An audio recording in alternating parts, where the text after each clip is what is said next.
মসজিদে নববীতে আপনি যদি বিশ্বনবীর সালাম দিতে চান, আপনারা যেই গেট দিয়ে ঢুকতে হবে, গেটের নাম বাবুস সালাম।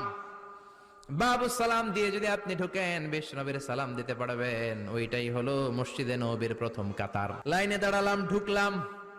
ভাগ্য ভালো, এমন একটা জায়গা পেয়েছি লেখা মাকান তাহাজ্জুদি রাসূলিল্লাহ, মানে এই জায়গায় রাসূল তাহাজ্জুদের নামাজ পড়তেন। আল্লাহর শুকরিয়া আদায় করে 2 রাকাত সালাত পড়ে আবার প্রথম কাতারে ঢুকে গেলাম। এবার বিশ্বনবীর সালাম দেওয়ার পালা। হাঁটতে লাগলাম সবার সাথে।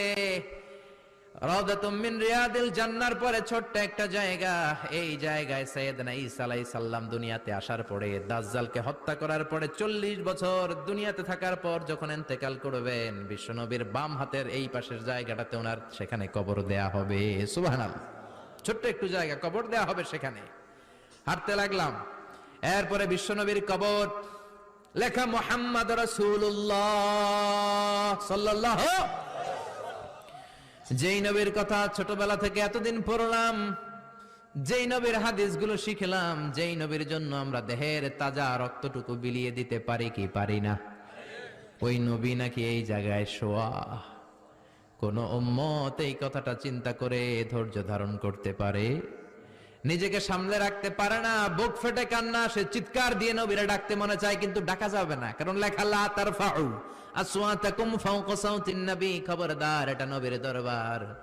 নবীর দরবারে উঁচু গলায় বড় গলায় কোনো চিল্লা ফাল্লা বা আওয়াজ করা যাবে?